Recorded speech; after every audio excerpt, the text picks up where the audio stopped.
Aujourd'hui, je vous parlerai de Hugues X de Lusignan et de l'ambitieuse Isabelle d'Angoulême, reine d'Angleterre, duchesse d'Aquitaine, duchesse de Normandie et comtesse d'Angoulême. Lorsque Jean Santerre succéda à Richard Ier cœur de Lion en 1199, la seigneurie de Cognac est une possession anglaise.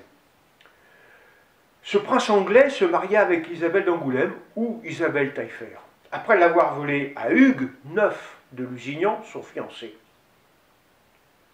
Pour mieux s'assurer de son amitié, qui était un peu trop proche du roi de France Philippe Auguste, il lui promit, pour son fils Hugues X de Lusignan, sa fille Jeanne d'Angleterre, avec les seigneuries de Merpins, de Cognac, pour dot. À la mort de Jean Santerre en 1216, Isabelle d'Angoulême quitta l'Angleterre, exclue du cercle restreint des nouveaux conseillers de son fils Henri III. Elle retourna dans le comté d'Angoulême avec sa fille Jeanne, fiancée à Hugues X, sire de Lusignan, devenu comte de la Marche. Ambitieuse et égoïste, Isabelle s'occupa plus de sa personne que de sa fille. Elle se maria avec Hugues X de Lusignan. Pour se justifier auprès de son fils Henri III, elle invoque qu'elle était trop jeune pour l'épouser et qu'unir une Anglaise à un Français pourrait lui nuire. Le roi donne son accord, mais demande que lui soit restituée la dot de sa sœur. Cela suffira pour déclencher les hostilités entre une mère et son mari contre son fils. En 1220, pour contrecarrer les ambitions d'Hugues X de Lusignan et d'Isabelle d'Angoulême, Henri III désigne Philippe de Hulletot, sénéchal du Poitou et de Gascogne, qui devra s'assurer de l'obéissance à l'Angleterre de tous les possesseurs de fiefs et de châteaux de ces provinces. Hugues X de Lusignan et Isabelle d'Angoulême s'y refusent. Henri III écrit au pape pour dénoncer un mariage arrangé de sa mère contre sa sœur, Jeanne d'Angleterre, avec Hugues X de Lusignan.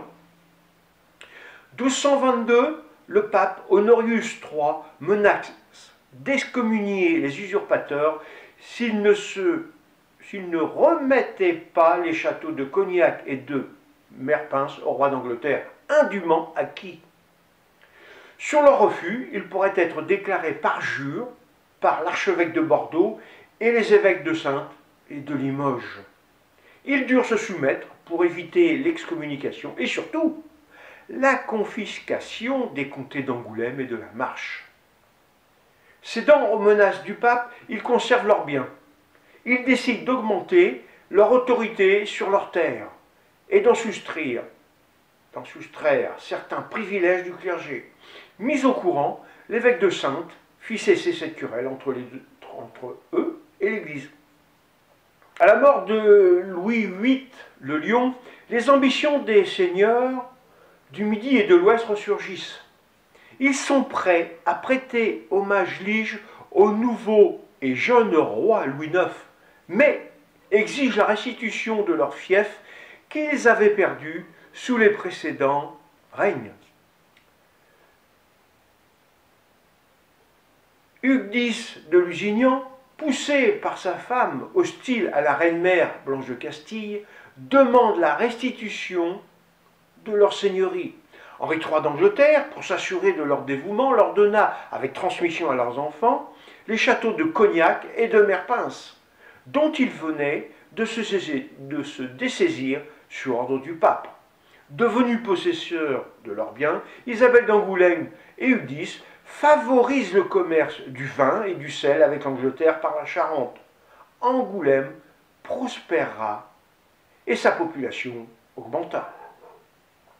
Un fâcheux événement vint enrayer la croissance du comté et de la ville d'Angoulême, la bataille de Taillebourg. Le 21 juillet 1242, le comté d'Angoulême fut intégré au Poitou, province du royaume de France, confisqué par Philippe Auguste en 1202. Tous les seigneurs vivaient en complète autonomie jusqu'alors.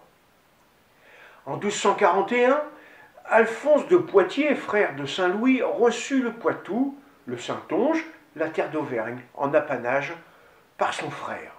Mais les seigneurs poitevins, dont Hugdis de Lusignan, refusèrent de prêter hommage, lige, à Alphonse de Poitiers. À la Noël de la même année, Hugdis insulte le comte de Poitiers. Début de la fracture.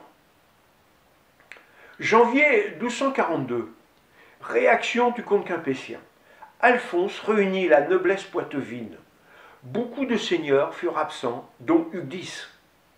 La guerre fut déclarée. En mai 1242, Louis IX envoya une armée de 30 000 hommes pour aider son frère. Les places fortes tombèrent une à une, dont celle de Hugues de Lusignan, Montreuil-Bonin. Henri III, roi d'Angleterre, envoyait des troupes qui débarquèrent à Royan.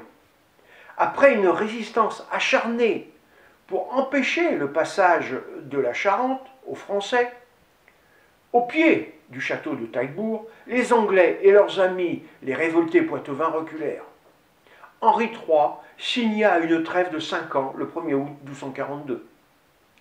Hugdis et Isabelle d'Angoulême durent céder plusieurs places fortes au roi de France et payèrent 40 000 livres par an pour leur garde. Malgré la défaite de Taillebourg, ils conservèrent une importante fortune. Craignant d'être spoliés à leur mort, soit par le comte de Poitiers, frère du roi de France, ou Henri III, le fils d'Isabelle, ils décidèrent de faire des donations de leurs vivants à leurs enfants. Ils donnèrent à Guy de Lusignan, leur second fils, les seigneuries de Cognac et de Merpins. Dégoûté du pouvoir et humiliée par la défaite de Taillebourg, Isabelle d'Angoulême renonça à tous ses rêves d'ambition. Elle se retira à Fontevraud et y mourut en 1246. Hugdis de Lusignan, veuf, et revenu en grâce auprès du roi de France, participa à la 7e croisade aux côtés de Saint-Louis. Il mourut le 5 juin 1249 lors de la prise de Damiette en Égypte par le roi de France.